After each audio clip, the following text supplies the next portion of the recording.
Hello viewers, তো আজকে যে টপিকটা নিয়ে আলোচনা করব সেটা হচ্ছে তোমাদের স্ট্রেংথ অফ মেটেরিয়াল। ঠিক আছে, যাদের থার্ড সেমে যারা মেকানিক্যাল ইঞ্জিনিয়ারিং নিয়ে ডিপ্লোমা করছো, তো সেই ক্ষেত্রে সম যে টপিকটা আছে সেটা তোমাদের আছে। ঠিক আছে, তো বেসিক্যালি আজকে যে টপিকটা আছে সেটা হচ্ছে স্ট্রেস স্ট্রেন যে চ্যাপ্টারটা আছে সেটাই নিয়ে ডিসকাস করব। ঠিক আছে, এগুলো বাকি যে চ্যাপ্টার আছে পরের ভিডিও ডিসকাস করব। তো চলো শুরু করা যাক আজকের টপিক।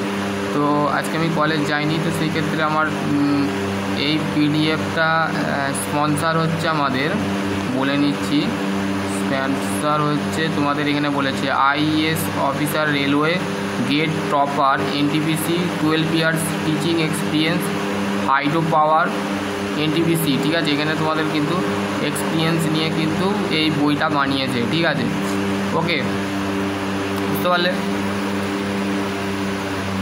এবার হচ্ছে তোমাদের দেখো স্ট্রেস স্ট্রেন ডায়াগ্রাম। ওকে,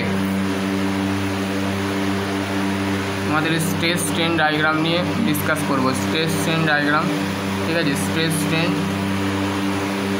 ডায়াগ্রাম। ঠিক আছে, আলটিমেটলি স্ট্রেস স্ট্রেন ডায়াগ্রাম বুঝতে গেলে তোমাদের কাছে স্ট্রেস স্ট্রেন বুঝতে গেলে তোমাদের স্ট্রেস স্ট্রেন ডায়াগ্রামটা বুঝতে হবে। ঠিক আছে, আলটিমেটলি তোমাকে ওইখানে ইউটিএম মেশিনে কীভাবে গ্রাফের মাধ্যমে সমস্ত কিছু এই ভিডিও বলবো। তো চ্যানেল যদি নতুন হন চ্যানেলটা অবশ্যই সাবস্ক্রাইব করবে। জোরহাত করে বলছি, আমরা সাবস্ক্রাইব চাই।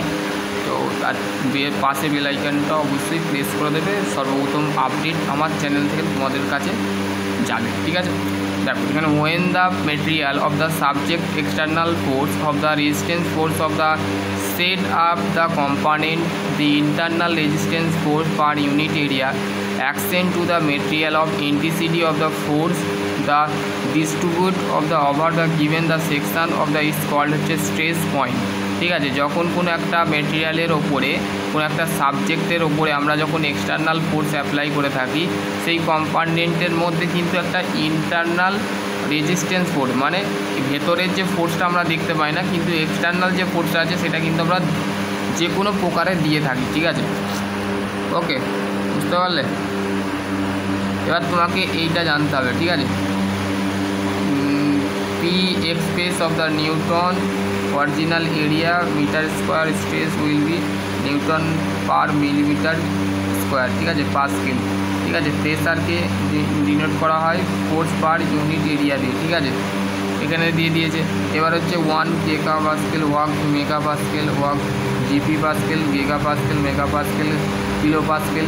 ঠিক আছে, এখানে 10⁻³ newton by metre square, 10⁻⁶ newton by metre square, 10⁹ metre square 1 GP. ঠিক আছে, এটা তোমাদের কিন্তু মাথায় রাখতে হবে। ওকে, এখানে দেখো একটা এক্সাম্পল দিয়েছে, এক্সাম্পলটা তোমরা নিজে থেকে দেখতে পারো যে a rod of the 10 millimetre into 10 millimetre cross sectional carry of the axial tensile load of the 10 kilo Newton in this rod of tensile of the development of the given, দেখো sigma equal to P by A 10 kilo newton, 10 kilo newton. ঠিক আছে, 10 kilo newton given by 10 kilo newton by 10 millimetre by 10 millimetre, এটাকে calculate করে এত 100 Newton by millimetre square হয়ে গেল। ঠিক আছে, ওকে। এবার হচ্ছে tensile stress, compressive stress, shear stress. Tensile স্ট্রেসটা কি? টেনসাইল স্ট্রেস হচ্ছে stress of tensile of the fibres of the component the elongate due to the external force a member of subjected of the external force of the P of the tensile state of the force of shown figure এত। ঠিক আছে, তাহলে কি বলছে, tensile force হচ্ছে যখন আমরা কোনো একটা বারকে এক্সটার্নাল ফোর্স দিচ্ছি, মানে বাইরে থেকে কোনো একটা ফোর্স দিচ্ছি টুক করে দেওয়ার পর সেই কম্পোনেন্টকে কী হচ্ছে, ইলংগেট হচ্ছে, মানে বেড়ে যাচ্ছে। তো সেটাই হচ্ছে আমাদেরকে পুশ করা, মানে বেড়ে যাওয়া। তো সেই ক্ষেত্রে ইলংগেট বার মানে লেন্থটা কী হয়েছে, বেড়ে যাচ্ছে। দেখো লেন্থটা কী হচ্ছে, দেখো এখানে তোমাদের দেখো তোমরা নর্মালি দেখো এখানে তোমাদের লেন্থটা কী হচ্ছে, এই যে লেন্থটার মধ্যে ছিল আর এইটা দেখো এখানে তোমাদের লেন্থ বেড়ে যাচ্ছে। ওকে, বুঝতে পারলে হলো। এবার হচ্ছে টেনসাইল স্ট্রেস বোঝা গেল, যেখানে পি ফোর্স অ্যাপ্লাই করা হচ্ছে, অ্যাপ্লাই করার পর সেখানে কী হচ্ছে, ফিগারটা বড় হয়ে যাচ্ছে। ঠিক আছে, কম্পোনেন্টটা বড় হয়ে যাচ্ছে, ঠিক আছে। এবার হচ্ছে কম্প্রেসিভ স্ট্রেস। কম্প্রেসিভ দেখো এইখানে টেনসাইলের ক্ষেত্রে এক্সটার্নাল ফোর্স দেওয়া হচ্ছে, এর ক্ষেত্রেও কিন্তু সেম ফোর্স দেওয়া হয়, ঠিক আছে, এক্সটার্নাল ফোর্সই দেওয়া হয়। কিন্তু এইখানে কী হয়, এইখানে তোমাদের কম্পোনেন্ট অফ দ্য শর্টেজ মানে খুবই কম্পোনেন্ট মানে এক্সটার্নাল ফোর্স দেওয়ার সাথে সাথে সেই সাবজেক্টটাকে কম্প্রেস হয়ে যায়, ঠিক আছে, কম্প্রেস স্ট্রেস হয়ে যায়, ঠিক আছে। এখানে বলে দিয়েছে শিয়ারটা কি, শিয়ারটা হচ্ছে দেখো শিয়ার, দেখো এখানে শিয়ার মানে দেখো এখানে তোমরা বুঝতেই পারবে এই জিনিসটা শিয়ার হচ্ছে, দেখো দুদিক থেকে এই ডাইরেকশানে ফোর্স হচ্ছে, ঠিক আছে, আর এই ডাইরেকশানে ফোর্স আসছে, ঠিক আছে। তাহলে এখানে প্রেসার পড়ছে, এখানেও প্রেসার পড়ছে, এখানে স্ট্রেস পড়ছে, এখানে স্ট্রেস পড়ছে, ঠিক আছে। এখানে ফোর্স দেওয়া হচ্ছে, এখানে ফোর্স দেওয়া হচ্ছে, ঠিক আছে। এটা হচ্ছে একটা প্লেট, ঠিক আছে, এ বি দুটো একটা প্লেট, ঠিক আছে। এটা ধরো কোনো একটা ওয়েল্ডিংয়ের পজিশান করা আছে, ঠিক আছে, বেশি ফোর্সের কারণে সেটা কী হচ্ছে, ভেঙে যাচ্ছে, ওকে।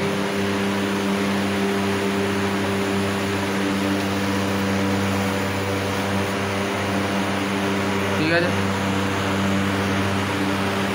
দেখো এখানে শিয়ার অফ দ্য এখানে দিয়ে দিয়েছে,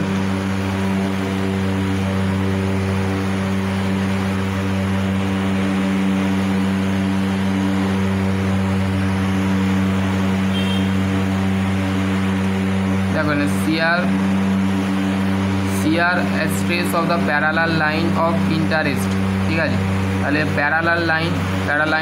প্যারালাল যে লাইনটা আছে দেখো সেটা হচ্ছে interest.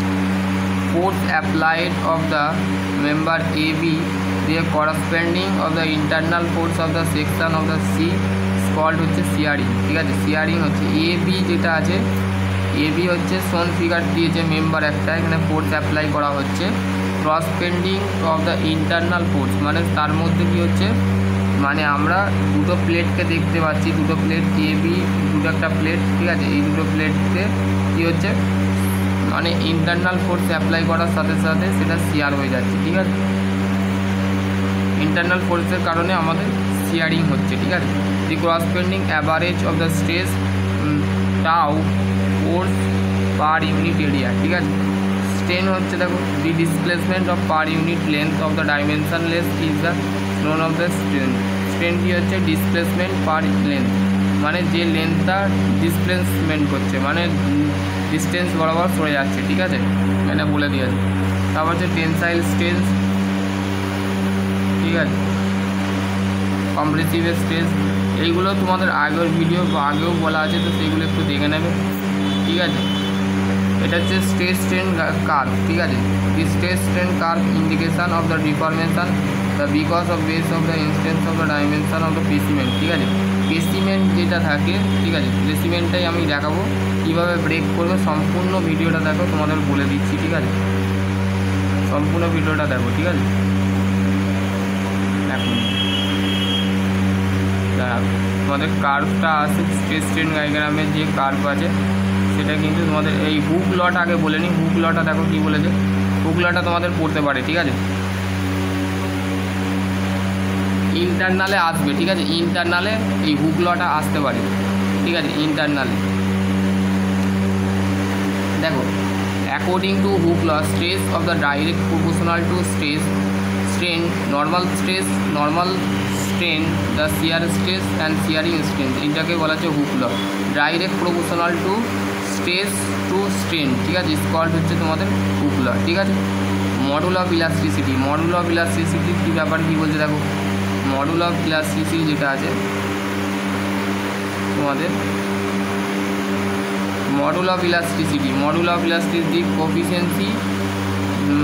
coefficiency of E elasticity, module of elasticity, the resistance of the elasticity strength, the coefficiency of G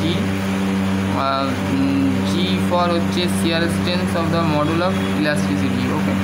এখানে দিয়েছি ভলিউমেট্রিক স্ট্রেন, এইগুলো তোমাদের যত জানার দরকার নেই, তোমাদের যে মেন বিষয় সেটা কিন্তু তোমাদের আমি বলে দিচ্ছি।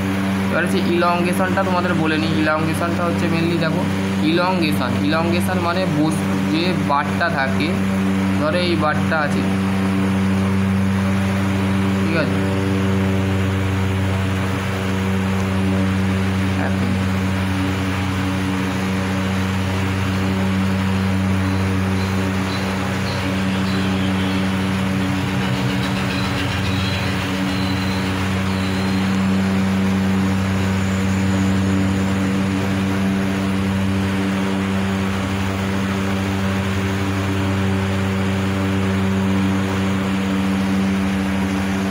দাঁড়াও 1 মিনিট।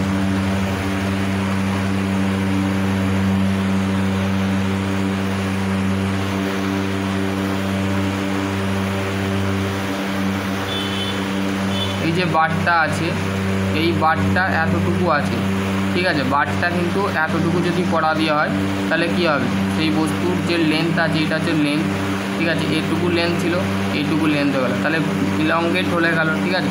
এখানে পার্টিকুলার দেখো bar is the tension by the axial force, ঠিক আছে। এখানে তোমাদের কিন্তু অ্যাক্সিয়াল ফোর্স অ্যাপ্লাই করা হয়, কিন্তু টেনশান মানে বাড়ার কারণে, মানে এরকম করে বেড়ে যায়, ঠিক আছে, লেন্থটা বেড়ে যায়।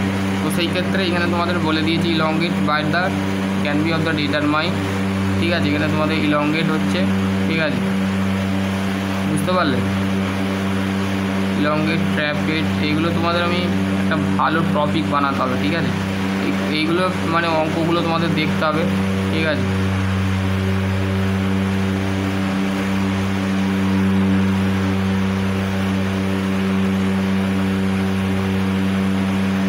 এবার হচ্ছে ক্রিপটা কি, when the member of the subject of constant load the long the period of time undergoes of the permanent deformation, this is term of the creep বলতে আমরা কি বুঝি, যে আমাদের যখন কোনো একটা মেম্বারের ওপরে আমাদের লোড পড়ানো হয় লং পিরিয়ড টাইম, মানে বড় সময়ের ক্ষেত্রে আমাদের লোডটা যখন কনস্ট্যান্ট হয় কোনো একটা সাবজেক্টের ওপরে, তখন সেই সাবজেক্টটা কিন্তু আমাদের যে লোড মেম্বার থাকে সেখানে কিন্তু ডিফরমেশন হয় পার্মানেন্টলিভাবে। ডিফরমেশন মানে কি, বেড়ে যাওয়া, ঠিক আছে। সেই লেন্থটা কী হয়ে যায়, বেড়ে যায়। তো সেই ক্ষেত্রে সেই জিনিসটাকে বলা হচ্ছে ডিফরমেশনটার কারণে আমাদের সেটাকে বলা হচ্ছে ক্রিপ, ঠিক আছে। আর usefully of the elevated temperature of ক্রিপের যে টেম্পারেচার থাকে সেটা হচ্ছে হাই টেম্পারেচার থাকে, ঠিক আছে। ওকে, এবার হচ্ছে দু ধরনের ক্রিপ হয়, একটা হচ্ছে প্রাইমারি ক্রিপ আর একটা হচ্ছে সেকেন্ডারি ক্রিপ, আর একটা হচ্ছে পেট্রোলি ক্রিপ, ঠিক আছে। ক্রিপের ভাগ কিন্তু বলে দিয়েছে, এগুলো তোমরা একটু দেখে নেবে। টেনসাইল টেস্ট এইটা, এবার হচ্ছে তোমাদের আমি বেসিক্যালি যেটা তোমাদের টেস্টটা দরকার সেটা তোমাদের বলে নিচ্ছি। ইউটিএম মেশিনে এই টেস্টটা হয়, ঠিক আছে। ইউটিএম মেশিনে দুটো টেস্ট হয়, একটা হচ্ছে টেনশন আর একটা হচ্ছে কম্প্রেশন, ঠিক আছে। টেনশন কম্প্রেশন, টেনশন মানে হচ্ছে টেনসাইল ফোর্স টেস্ট করা হয়, ঠিক আছে। যে আমাদের বস্তুটা, যে তোমাদের যে বারটা এসে যে স্পেসিমেন্টটা আছে, এই স্পেসিমেন্টটা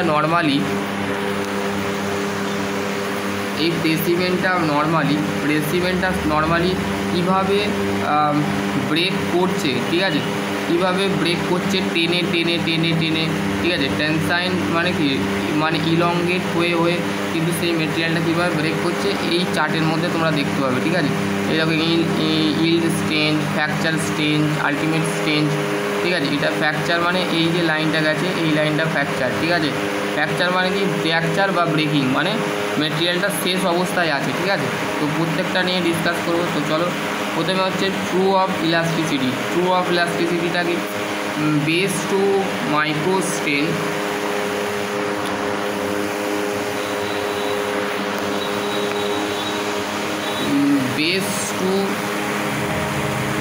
base to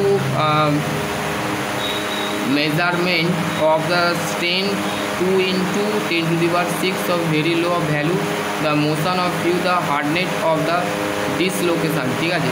ট্রু ইলাস্টিসিটি হচ্ছে আমাদের মাইক্রোস্ট্রেন, যে স্ট্রেনকে পরিমাপ করা হয় তার ক্ষেত্রে তার মাইক্রোস্ট্রেনের যে পরিমাপ করা হয় সেটা হচ্ছে 2 into 10 to the power 6 value থাকে। প্রথমে হচ্ছে proportional limit highest stress of the direct proportional stress the direct proportional to strain, ঠিক আছে। কী হচ্ছে যে এই গ্রাফটা আমাদের আমি ড্র করে দেখাচ্ছি,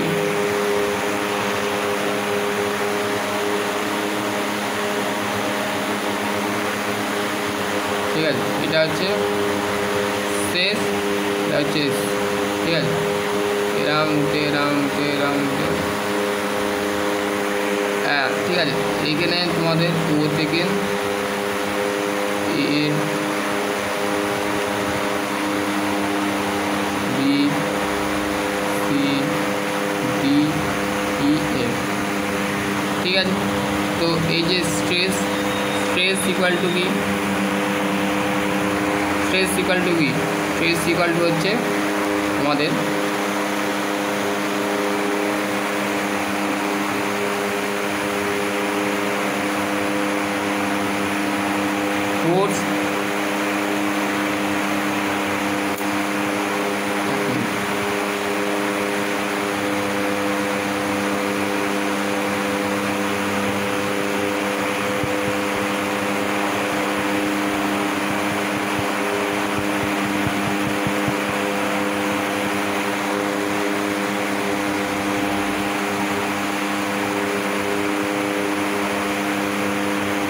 ফোর্স পার ইউনিট এরিয়া,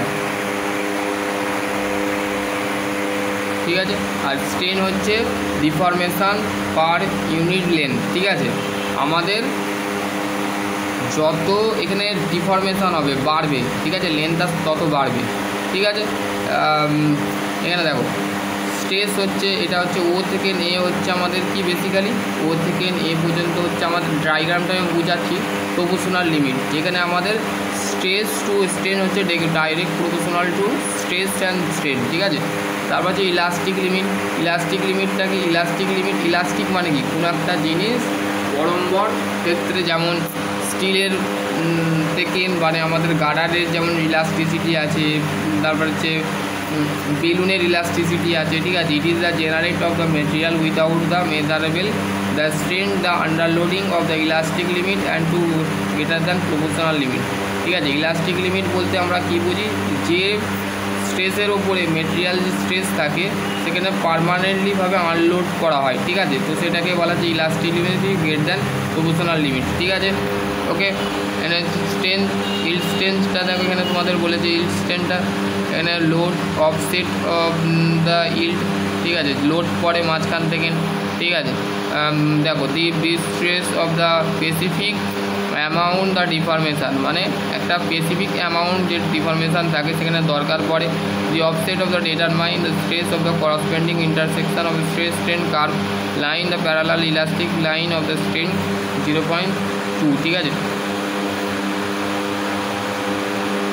হলো, তো আশা করছি তোমাদের এই ভিডিওটা আমি বলে দিয়েছিলাম। তো তারপর আমি তোমাদের ডায়াগ্রামটা বলে নিই।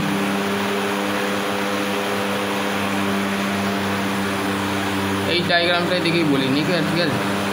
দেখো এইখানে যে জিনিসগুলো বলেছে সেগুলো মেনলি ঠিকই বলেছে, ঠিক আছে। এরকম একটা ফ্র্যাকচার হয়, এটা হচ্ছে নিকিং, ঠিক আছে, নিক ফর্মেশান, ঠিক আছে, যেটা আলটিমেট স্ট্রেন্থের মধ্যে পড়ে, ঠিক আছে। আলটিমেট ফিলিং মানে দেখো ডায়াগ্রামটা এরম ছিল, ঠিক আছে, এরম করে এরম আছে, ঠিক আছে।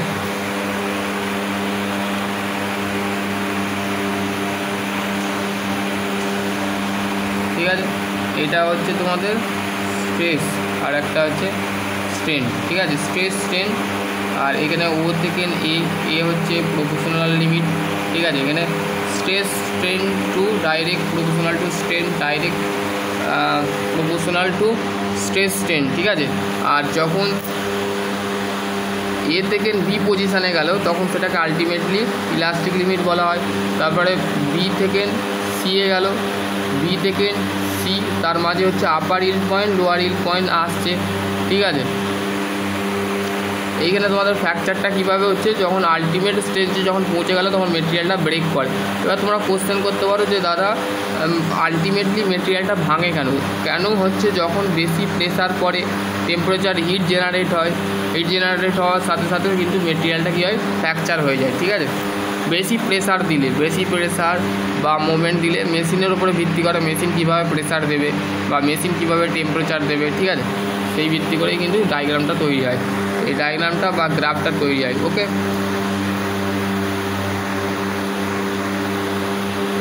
তো চলো আজকের টপিক এনে এন্ড করছি। সকলে ভালো থেকো, সুস্থ থেকো, থ্যাংক ইউ।